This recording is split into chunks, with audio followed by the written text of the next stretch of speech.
Biologia é a ciência natural que estuda a vida e os organismos vivos, incluindo sua estrutura física, processos químicos, interações moleculares, mecanismos fisiológicos, desenvolvimento e evolução, além da distribuição da matéria viva e as relações entre os seres vivos.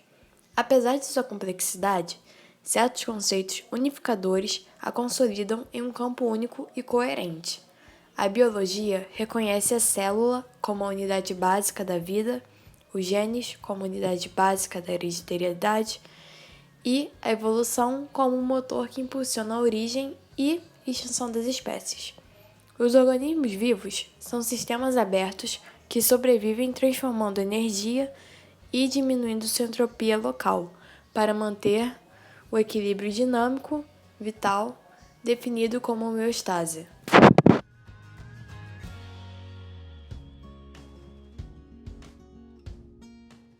A vida das abelhas é crucial para o planeta e para o equilíbrio do ecossistema, já que na busca do pólen, sua refeição, esses insetos polinizam plantações de frutas, legumes e grãos. Essa polinização é indispensável, pois é através dela que cerca de 80% das plantas se reproduzem. Como alertava Einstein, se as abelhas desaparecerem da face da Terra, a humanidade terá apenas mais 4 anos de existência. Sem abelhas, não há polinização, não há reprodução da flora, sem flora, não há animais. Sem animais, não haverá raça humana. Assim, as abelhas afetam nossa vida diariamente sem que nós nos apercebamos disso. A nível alimentar, aproximadamente 2/3 dos alimentos que ingerimos são produzidos com a ajuda da polinização das abelhas. Dessa forma, o biólogo Jason Brito sugere que todos os apicultores devem manter uma colmeia nas suas propriedades, para aumentar a produtividade das culturas tradicionais, como o milho e feijão, garantindo a produção de alimentos que dependem da polinização das abelhas. Esse é o reconhecimento de que, sem as abelhas, a segurança alimentar da humanidade estaria ameaçada.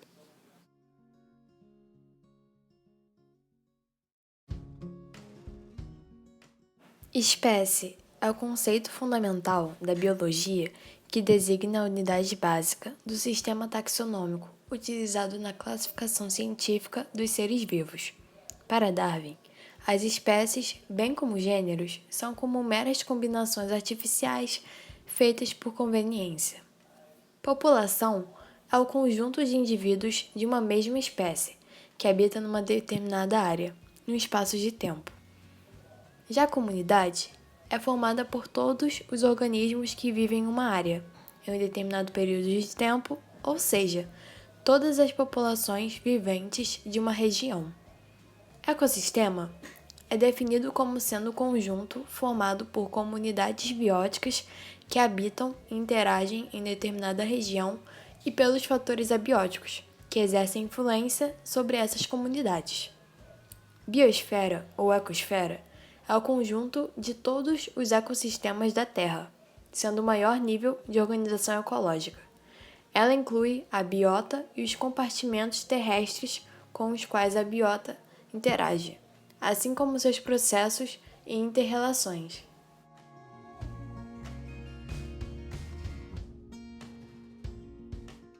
Esporotricose é uma infecção cutânea causada pelo fungo Saprophyta sporotrix skunk. Envolvimento pulmonar e hematogênico é incomum.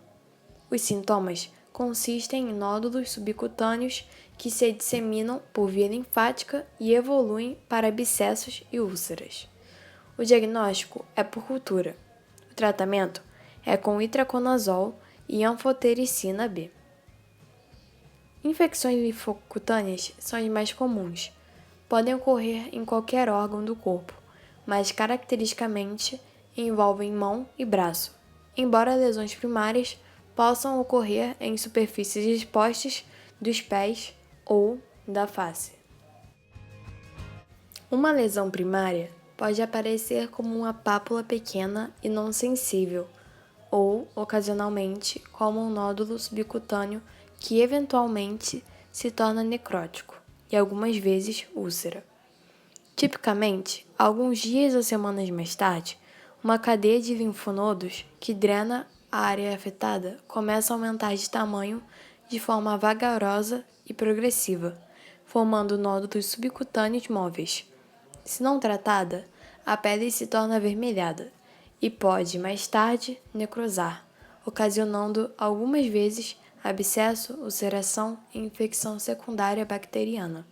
Sinais e sintomas sistêmicos de infecção são notavelmente ausentes. A esporotricose linfocutânea é crônica e indolente. É potencialmente fatal apenas se uma infecção bacteriana secundária causar sepsia. Diagnóstico: avaliação clínica, cultura. Suspeita-se do diagnóstico de esporotricose no caso de manifestações clínicas em um paciente com histórico de possível exposição ao fungo, por exemplo, jardineiro, paisagista, guarda florestal. Esporotricose deve ser diferenciada de infecções locais causadas por Mycobacterium tuberculosis, micobactérias atípicas, nocardia e outros organismos. Durante o estágio inicial, não disseminado, a lesão primária é, algumas vezes, confundida como uma picada de aranha. Cultura do local da infecção ativa fornece o diagnóstico definitivo. Leveduras de S. schenck podem ser vistas somente em espécimes de tecido fixados, mesmo com coloração especial. Testes sorológicos não estão disponíveis. Tratamento: itraconazol. Itraconazol oral, 200 mg uma vez ao dia, administrada por até 2 a 4 semanas depois do desaparecimento de todas as lesões, tipicamente 3 a 6 meses. É o tratamento de escolha. Infecção grave requer uma formulação lipídica da anfotericina B, 3 a 5 mg por quilo, uma vez ao dia. Após uma resposta favorável, o tratamento é alterado para itraconazol oral, durante um total de 12 meses do tratamento. Pacientes com AIDS podem necessitar de manutenção vitalícia com itraconazol para infecção meníngea e disseminada. Posaconazol pode desempenhar um papel.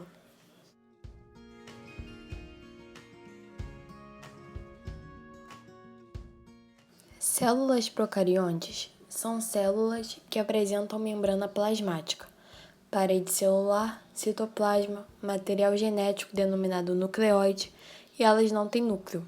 Elas não possuem uma fina pele que envolve seu núcleo, chamada de envoltório ou envelope nuclear, responsável por manter o material genético reservado. As células eucariontes apresentam um núcleo definido e estão presentes em protozoários, fungos, animais e plantas. As células eucariontes são aquelas que apresentam um núcleo delimitado por um envoltório nuclear. A nutrição autotrófica é aquela em que o ser vivo produz seu próprio alimento, ou seja, ele é capaz de produzir moléculas orgânicas que lhe servem de alimento, a partir de substâncias inorgânicas que ele retira do meio em que vive. Já a nutrição heterotrófica é aquela em que o ser vivo necessita de obter matéria orgânica do meio externo, ou seja, não é capaz de produzi-la. Nesse caso, esses seres precisarão se alimentar de outro ser vivo.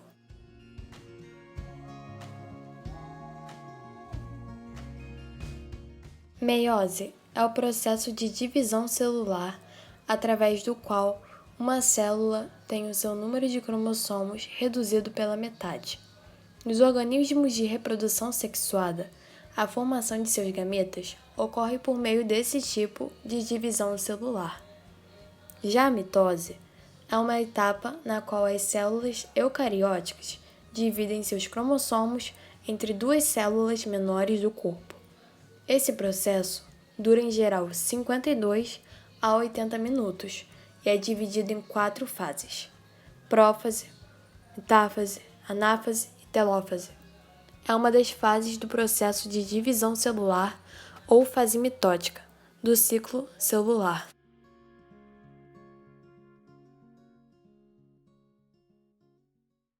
O sistema BO classifica grupos sanguíneos em tipos A, B, AB e O. Esse sistema foi descrito em 1900 por Karl Landsteiner, que inicialmente descreveu os grupos A, B e O. O fenótipo AB foi descrito apenas alguns anos depois, por Alfred von de Castello. Genética do sistema BO. Os grupos sanguíneos ABO são determinados por 3 alelos diferentes de um único gene, IA, IB e I. Esses 3 alelos são os responsáveis por garantir, na espécie humana, a presença de 4 fenótipos: sangue A, sangue B, sangue AB e sangue O. Esses 4 grupos são caracterizados pela presença ou ausência de aglutinogênios em suas hemácias e de aglutininas no plasma sanguíneo. O alelo IA é responsável por garantir que o sangue tenha aglutinogênio A, enquanto o alelo IB é responsável pelo aglutinogênio B. O alelo I não é responsável pela produção de aglutinogênio. O sistema ABO é um exemplo clássico de alelos múltiplos e de codominância. É um caso de alelos múltiplos, pois apresenta 3 alelos diferentes de um único gene, IA, IB e I. A codominância, por sua vez, acontece pois entre os alelos IA e IB não existe relação de dominância. Por isso, temos indivíduos IA e IB com fenótipo AB, ou seja, com a produção dos 2 tipos de aglutinogênio, A e B. Vale destacar que, apesar de haver codominância entre IA e B, existe dominância em relação ao alelo I. Exemplo de cruzamento envolvendo o sistema ABO. Júlio e Aline são casados e possuem respectivamente sangue O e sangue AB. Qual a probabilidade do casal ter um filho com sangue tipo AB?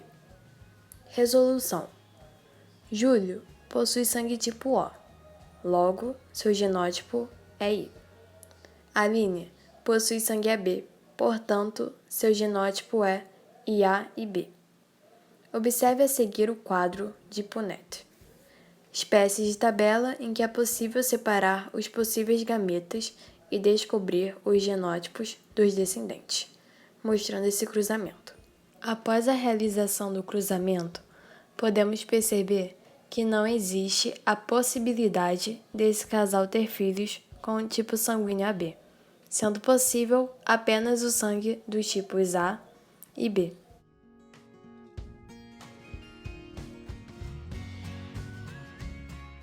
O lamarckismo corresponde às ideias evolucionistas propostas pelo biólogo francês Jean-Baptiste Lamarck. Apesar de incorretas, as ideias propostas por esse importante biólogo foram fundamentais para o estabelecimento das ideias evolutivas como as conhecemos hoje. Além disso, as ideias de Lamarck são importantes por nos mostrar que o meio influencia, de alguma forma, os organismos vivos. De acordo com a hipótese de Lamarck, os organismos transformavam-se em indivíduos cada vez mais complexos em decorrência da pressão do meio, que os forçava a mudar. Essas mudanças eram, portanto, decorrentes da necessidade dos indivíduos. A forma como essas mudanças ocorriam baseavam-se em 2 princípios básicos: lei do uso e desuso e lei da herança de características adquiridas. Lei do uso e desuso. Esse princípio afirma que partes do corpo que são usadas com frequência tornam-se mais fortes e desenvolvidas, enquanto aquelas que são pouco utilizadas vão atrofiando-se. Já a lei da herança de características adquiridas segue o princípio de que as características adquiridas durante a vida do indivíduo poderiam ser passadas à sua prole. Os principais aspectos da teoria da evolução são: em qualquer grupo de espécies, todos os indivíduos possuem ancestrais em comum, em algum momento da história evolutiva. Assim, são descendentes deles com modificações e resultam da seleção natural.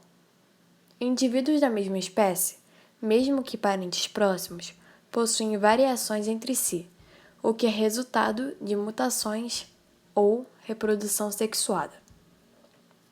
Algumas dessas variações são hereditárias, ou seja, podem ser transmitidas para a geração seguinte. A limitação na disponibilidade de recursos faz com que indivíduos de uma população lutem, direta ou indiretamente, por esses recursos e pela sua sobrevivência. Dessas variações, algumas podem ser vantajosas, permitindo que alguns, nesse cenário, destaquem-se e outros não. Esses últimos podem não sobreviver e tampouco reproduzir-se. Aqueles que sobrevivem podem transmitir à prole a característica que permitiu sua vitória, caso seja hereditária. Esse processo, denominado de seleção natural, resulta na adaptação de determinados indivíduos ao ambiente e também no surgimento de novas espécies. Lamarck apresenta ideias bastante diferentes das propostas por Charles Darwin. Entre essas diferenças, podemos citar que Darwin não falava que os organismos evoluem naturalmente em direção à complexidade, ou seja, o organismo não evolui em busca de uma melhora. Inclusive, Darwin citou que as espécies, muitas vezes, podem se extinguir durante esse processo. A ideia central da teoria proposta por Darwin é a de seleção natural, que explica que o meio seleciona o organismo mais apto. Entretanto, apesar de haver diferenças, não podemos esquecer que Darwin aceitou algumas ideias equivocadas de Lamarck, pois acreditava na lei da herança das características adquiridas. Para conduzir os seus experimentos, Mendel escolheu as ervilhas de cheiro. Essa planta é de fácil cultivo, realiza autofecundação, possui um curto ciclo reprodutivo e apresenta muita produtividade. A metodologia de Mendel consistiu em realizar cruzamentos entre diversas linhagens de ervilhas consideradas puras. A planta era considerada pura por Mendel, quando após 6 gerações ainda apresentava as mesmas características. Após encontrar as linhagens puras, Mendel começou a realizar cruzamentos de polinização cruzada. O procedimento consistia, por exemplo, de retirar pólen de uma planta com semente amarela e depositá-la sob o estigma de uma planta com sementes verdes. As características observadas por Mendel foram 7: cor da flor, posição da flor no caule, cor da semente, textura da semente, forma da vagem, cor da vagem e altura da planta. Ao longo do tempo, Mendel foi realizando diversos tipos de cruzamentos, com o objetivo de verificar como as características eram herdadas ao longo das gerações. Com isso, ele estabeleceu as suas leis, que também ficaram conhecidas por genética mendeliana. As leis de Mendel são um conjunto de fundamentos que explicam o mecanismo da transmissão hereditária durante as gerações. Os estudos do monge Gregor Mendel foram a base para explicar os mecanismos de hereditariedade. Ainda hoje, são reconhecidos como uma das maiores descobertas da biologia. Isso fez com que Mendel fosse considerado o pai da genética.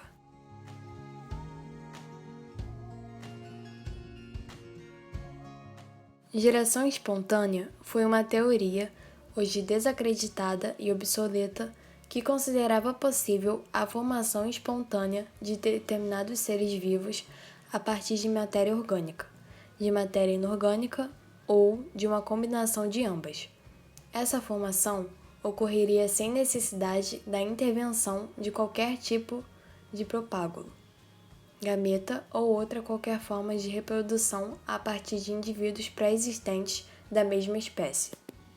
A teoria pretendia explicar o surgimento, aparentemente sem necessidade de progenitores, de espécimes de determinados organismos, em especial vermes e insetos, em matéria orgânica em putrefação, mas também de vegetais e de algumas espécies de mamíferos, répteis e peixes. Na época, uma ideia muito difundida era de que os vermes que apareciam nos cadáveres das pessoas e animais originavam-se pela transformação espontânea da carne em putrefação. Red, diante disso, resolveu provar que esses vermes não apareciam espontaneamente e que, na verdade, eles eram larvas de moscas que colocavam seus ovos na carne em putrefação.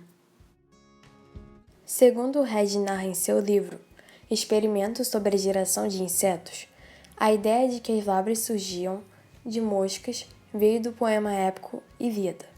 No livro, Red questiona: por que no canto 19 da Ilíada Aquiles teme que o corpo de Patroclus se torne presa das moscas? Por que ele pede a Tétis que proteja o corpo contra os insetos que poderiam dar origem a vermes e assim corromper a carne do morto? Diante disso, Red testou sua hipótese a partir do seguinte experimento.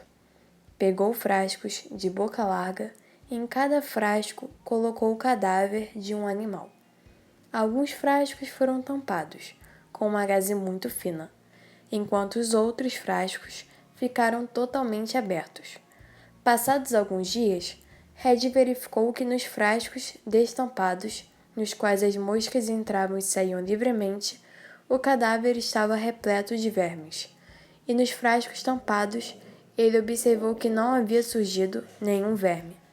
Dessa forma, Red conseguiu provar que, no caso de organismos facilmente visíveis, a teoria da geração espontânea não se aplicava, e que cada ser vivo conhecido provinha de um ser vivo pré-existente, afirmando então a teoria da biogênese.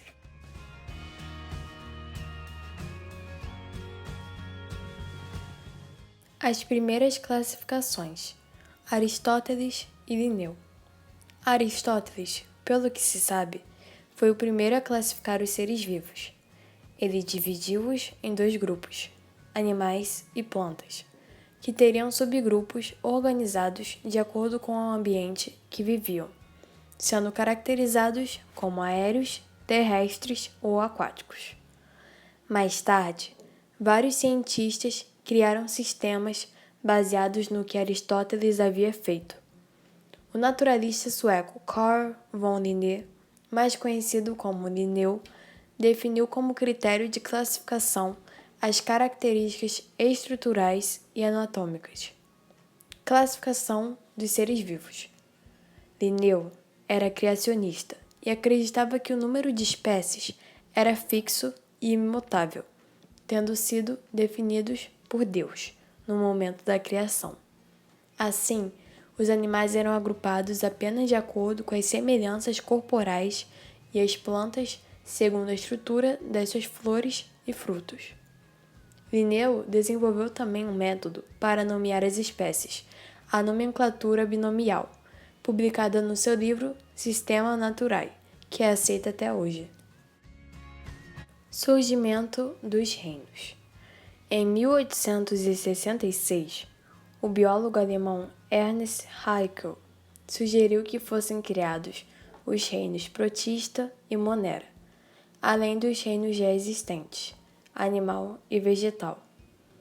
Em 1969, o biólogo R. H. Whittaker propôs a divisão dos vegetais em outro grupo, dos fungos, criando, portanto, os 5 reinos: Protista, Monera, Fungi, Plantae e Animalia. A partir de 1977, com os estudos de C. Woolf, passaram a existir 3 domínios: Archaea, Eubactéria e Eukarya. Nos 2 primeiros são distribuídos os procariotas, bactérias, protozoários e algas unicelulares. E no outro estão todos os eucariotas, fungos, plantas e animais. Relações filogenéticas. O naturalista inglês Charles Darwin contribuiu com o desenvolvimento da classificação dos seres vivos através da sua teoria evolutiva e da noção de ancestral comum que originou as espécies atuais. Ele criou genealogias de seres vivos, diagramas representando as relações de parentesco evolutivo entre as espécies, que hoje são chamadas de árvores filogenéticas. Podemos ver que a forma de classificar os organismos se modificou muito nas últimas décadas, por conta do desenvolvimento das áreas como a genética e a biologia molecular. As relações de parentesco são definidas não somente pelas características externas, mas também por semelhanças genéticas e bioquímicas. Atualmente, alguns cientistas têm utilizado a cladística para determinar as relações filogenéticas entre as espécies. Desse modo, é investigada a história evolutiva dos organismos para classificá-los. Os cladogramas são semelhantes às árvores filogenéticas, que apresentam as relações de parentesco.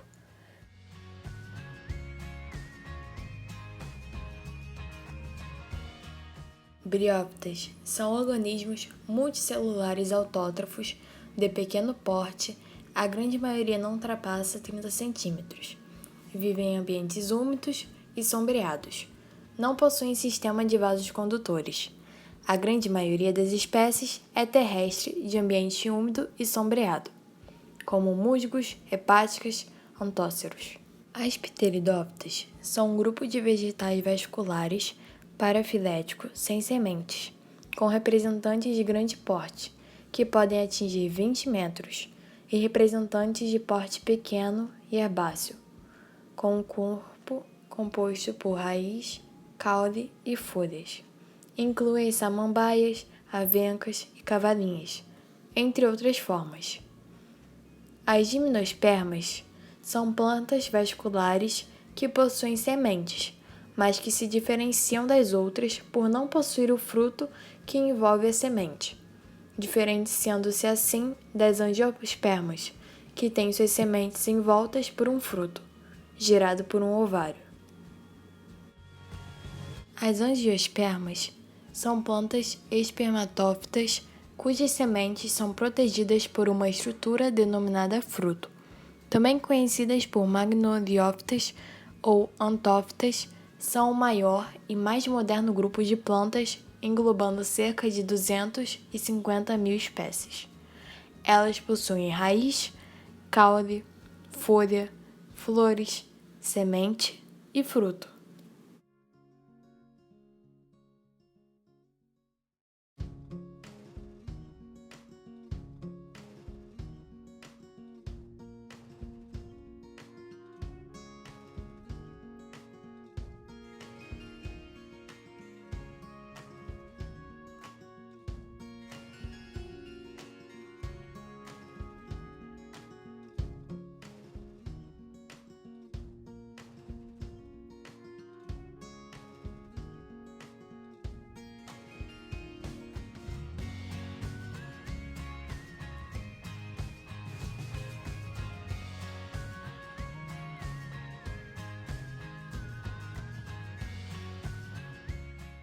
No reino fungi, incluem-se os fungos, organismos heterotróficos, multicelulares ou unicelulares, que já foram considerados plantas primitivas. Uma das diferenças entre esses dois grupos está no fato de que as plantas possuem clorofila, uma característica ausente nos fungos. Existem mais de 100 mil espécies de fungos descritas, e especialistas acreditam que mais de 1.000 são descobertas a cada ano.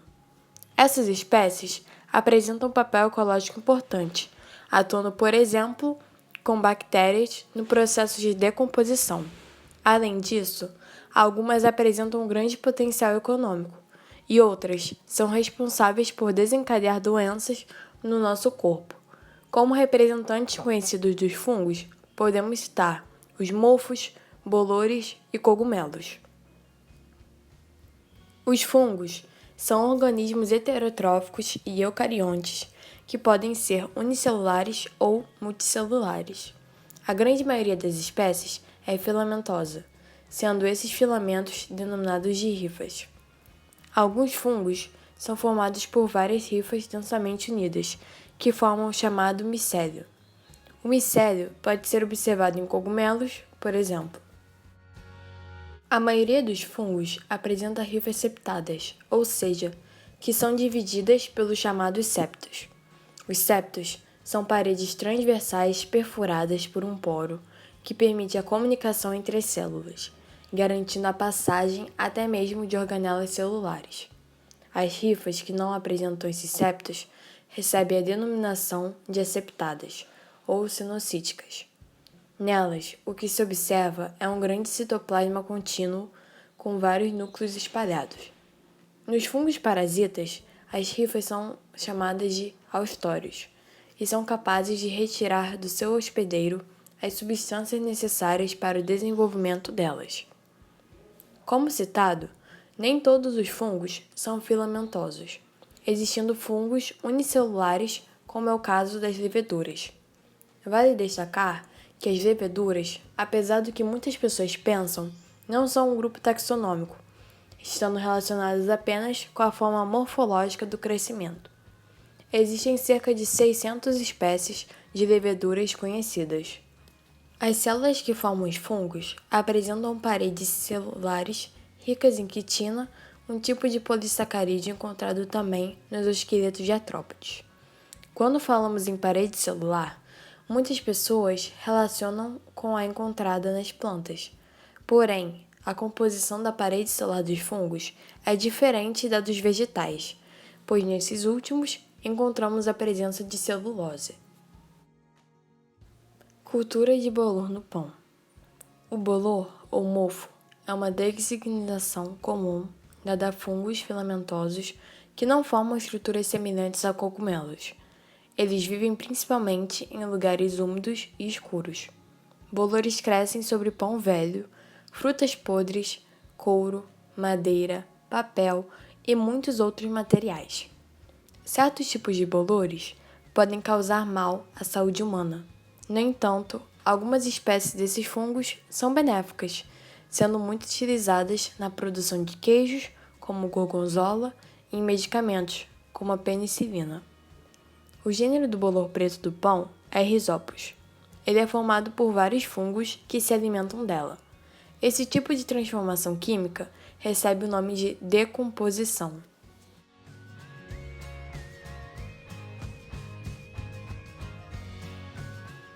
O reino Animalia é formado pelos seres vivos que possuem características comuns a todos os animais, multicelulares heterótrofos que adquirem seus alimentos do meio por ingestão, dividido em filos. Artrópodes são um filo de animais invertebrados que possuem exoesqueleto rígido e vários pares de apêndices articulados, cujo número varia de acordo com a classe. Compõe o maior filo de animais existentes, representados por animais como os gafanhotos, que são insetos, as aranhas, que são os aracnídeos, os caranguejos, que são os crustáceos, as centopeias, que são os quilópodes, e os piolhos de cobra, que são os diplópodes. Tem cerca de 1 milhão de espécies distintas e descritas, e estima-se que os representantes desse filo equivalem a cerca de 84% de todas as espécies de animais conhecidas pelo homem. Possuem uma ampla gama de cores e formatos, e no que diz respeito ao tamanho, alguns vão desde as formas microscópicas, como no plâncton, até crustáceos com mais de 3 metros de espessura. Sua existência é datada nos registros fósseis desde o período cambriano, onde criaturas como as trilóbitas eram encontradas em abundância nos oceanos. Algumas teorias sobre a origem desse filo sustentam que os ancestrais dos artrópodes podem ter sido os anelídeos, ou de algum outro ancestral em comum. Os artrópodes habitam praticamente todos os tipos de ambientes no planeta, sejam eles aquáticos ou terrestres. Mesmo nos lugares mais inóspitos e sob temperaturas baixíssimas, como nas geleiras de Antártida, é possível encontrar a presença dos artrópodes. Alguns, dentre a classe de insetos, representam os únicos invertebrados que possuem capacidade de voar. Também se encontram alguns que são parasitas e outros que apresentam características simbióticas. Muitos desses animais estão diretamente ligados ao homem, seja por serem utilizados como alimento, como também por causarem prejuízos na saúde e na agricultura.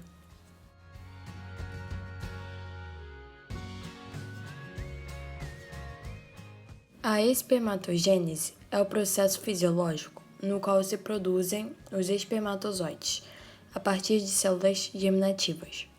As células germinativas sofrem o processo de divisão celular, uma e segunda vez formando as células base, cujo nome é espermatogônias, que após esse crescimento sem divisão celular, dão origem aos espermatócitos primários.